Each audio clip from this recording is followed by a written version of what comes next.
¿Cómo están, amigos de Custodias? Bueno, hablaremos de un tema muy polémico, que es el caso de Kurt Cobain. Toda la verdad detrás de toda esta conspiración con Kurt Cobain. Lo que sí, bueno, he tenido que moderar, digamos, algunos términos que están prohibidos en YouTube. No voy a reiterar la palabra porque inmediatamente me van a condicionar a eliminar el video. Entonces, sabrán que entender que algunas palabras he tratado de cambiarlas como autoinfligir, en fin, ¿no? Entonces empezamos con esta docuhistoria muy interesante. A ver, hace más de 30 años, o mejor dicho, han pasado más de 30 años de la desaparición de el gran Kurt Cobain, líder indiscutible de la banda Nirvana. Pero este tema vuelve a reflotar y vuelve a ocupar titulares, ¿no? Lo que durante décadas fue considerado un caso cerrado, una desgracia que marcó el final trágico de una generación en cuanto al grunge, el rock. Y enfrenta nuevas preguntas, ¿no? Un informe forense privado e independiente sugiere que aquella muerte podría no haber sido lo que todos creímos. El 5 de abril de 1994, el mundo de rock quedó paralizado. Cobain, de apenas 27 años, fue hallado sin vida en el invernadero sobre el garaje de su casa en Seattle. La escena parecía clara: una escopeta Remington modelo 11 calibre 20, una nota de despedida y el historial conocido de su lucha contra una vida caótica a la adicción a la heroína. La oficina de médico forense del condado de King concluyó que se trató de una herida de escopeta autoinfligida y el caso fue cerrado como daño autoinfligido. La noticia devastó a millones de jóvenes que habían encontrado en el grunge, en el rock, grunge, una voz de inconformidad y rebeldía. También golpeó profundamente a sus compañeros de banda, Dave Grohl y Chris Novoselic. Para la opinión pública, la tragedia parecía encajar en la narrativa de un artista atormentado e imbuido en el mundo de los estupefacientes, de las drogas. Sin embargo, décadas después, un grupo privado de especialistas forenses decidió revisar la autopsia y el material de la escena con tecnología actuales y criterios actuales. Claro está. Entre ellos se encuentra Brian Burnett, un analista con experiencia en casos complejos que combinan sobredosis y armas de fuego.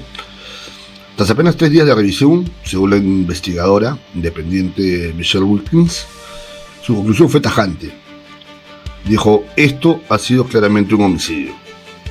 El informe, publicado tras un proceso de revisión por pares de la International Journal of Forensic Science, expone 10 puntos que cuestionan la versión oficial. Entre los hallazgos más llamativos, están los daños en los órganos como el cerebro y el hígado, así como líquido en los pulmones y hemorragias oculares, según el nuevo análisis. Estos signos serían más compatibles con una sobredosis prolongada que con una muerte instantánea por disparo. El equipo plantea una hipótesis inquietante, ¿no? Cobain fue atacado por 2 o más personas para después haber sido obligado a consumir o inyectarle una dosis masiva de heroína para incapacitarlo. Es más, se habla de casi más de 10 dosis la cantidad habitual que consumía. Y posteriormente alguien habría disparado el arma, colocado la escopeta entre sus brazos y dejado una escena cuidadosamente organizada para simular un daño propio infligido por él mismo, ¿no? Por el mismo Cobain. Claro está. Uno de los puntos más debatidos es la limpieza de la escena. El orden de la misma deja ver muchos indicios y evidencias que fue cuidadosamente o meticulosamente ubicados en cada objeto, ¿no? Cada una de las evidencias. Por ejemplo, las agujas estaban tapadas, los utensilios ordenados y los cartuchos alineados. Wilkins cuestiona, dice: se supone que debemos creer que alguien, tras inyectarse una dosis letal en cantidad masiva, ¿acaso estuvo en facultades físicas o tuvo la claridad para ordenar todo meticulosamente antes de semejante escena de drama? Un interrogante que cae de maduro, ¿no? Para los investigadores independientes, estos casos de autolesiones con escopetas suelen ser caóticos y violentos. Esta escena, en cambio, parecía demasiado limpia, demasiado ordenada, como que no condice con los hechos. También señalan detalles técnicos: la posición de la mano izquierda de Cobain y la escopeta situada al lado opuesto de la mano en la cual supuestamente se disparó, ¿no? La ausencia de sangre en ella y la ubicación del casquillo, que según pruebas de replicación no deberían haber sido expulsado si la mano estaba colocada como indicó el informe policial. Generan muchas dudas sobre la mecánica del disparo, demasiadas incongruencias con respecto a una escena de crimen, digamos, lógica, por llamarlo de un modo, que se aduce a los hechos. Además, el arma pesaba alrededor de 6 libras, lo que según el equipo sería difícil de manipular para alguien en un estado de coma por sobredosis, pudiendo sostener con las justas su cuerpo y su motricidad, ¿no? La nota de despedida también fue reexaminada por muchos peritos. Según Wilkins, la mayor parte del texto reflejaría el cansancio de Cobain con la industria, las presiones contractuales y su intención de abandonar la música, pero no necesariamente la vida. Las últimas líneas, en cambio, presentan diferencias en trazo, tamaño, lo que para algunos sugiere posible alteración. A pesar de todas estas nuevas afirmaciones, las autoridades mantienen su postura. Tanto la oficina del médico forense del condado de King como el departamento de la policía de Seattle han declarado que no existen pruebas nuevas que justifiquen reabrir el caso. Para ello, la conclusión sigue siendo la misma: se autoinfligió un disparo. El debate, sin embargo, trasciende lo forense, ¿no? La desaparición o muerte de Cobain no solo marcó el fin de una banda icónica, también, como un referente del tipo de música, influyó en miles de jóvenes. A lo largo de los años se han documentado casos similares por imitación vinculados a su figura. Para Wilkins y su equipo, no trata de señalar culpables de inmediato, sino buscar transparencia. Si estamos equivocados, bueno, demostrémoslo, dice Wilkins. Afirma también, pero sería total transparente revisar todo tipo de evidencia. Así, más de 3 décadas después, la historia de Kurt Cobain vuelve a dividir opiniones. ¿Fue el desenlace inevitable de un artista atormentado? ¿O estamos ante uno de los mayores encubrimientos en la historia del rock o del grunge? La respuesta definitiva quizás tenga muchas interrogantes o aún no exista, pero mientras nuevas voces exigen una revisión, la figura de Cobain continúa envuelta en misterio, recordándonos que incluso los íconos más grandes pueden dejar de preguntas o cuestionamientos sin resolver.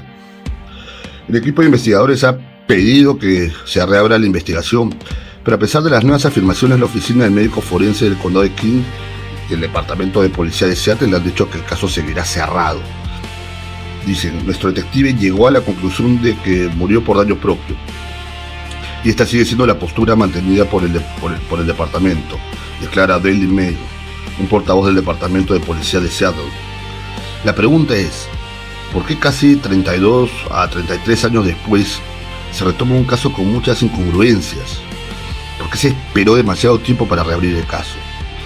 Esto abre un abanico de sospechas, dudas y falta de esclarecimiento, desde fanáticos religiosos, entornos políticos, vamos a decir así, interesados en este tema, hasta personas de su mismo entorno, e inclusive algunos asociaron su relación tormentosa con su pareja en aquel momento, la música artista Courtney Love. ¿Se llegará a esclarecer ese asunto? Dice la gran interrogante. ¿Quiénes están detrás de todo esto? Si fuera el caso de un homicidio, ¿a razón de qué o cuál fue el motivo?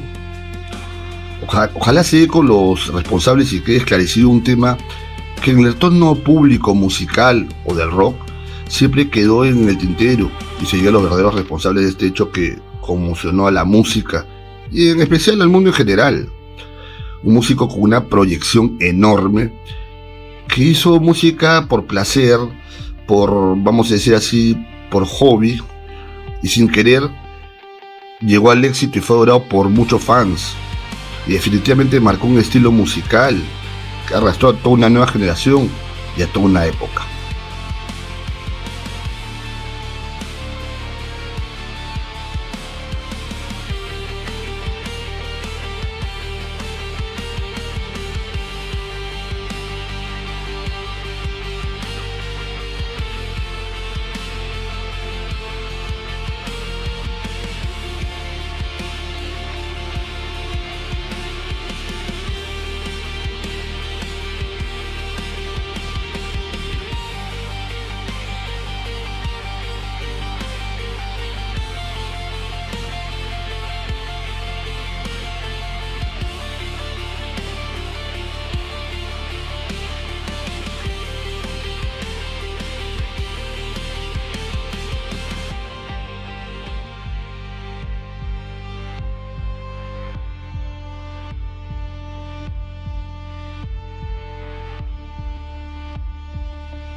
Esperemos que te haya gustado esta docuhistoria. Espero que la compartas, te suscribas y comentes. ¿Qué crees que fue lo que pasó? Dame tu hipótesis, tu teoría y la publicaremos acá. Gracias y chau.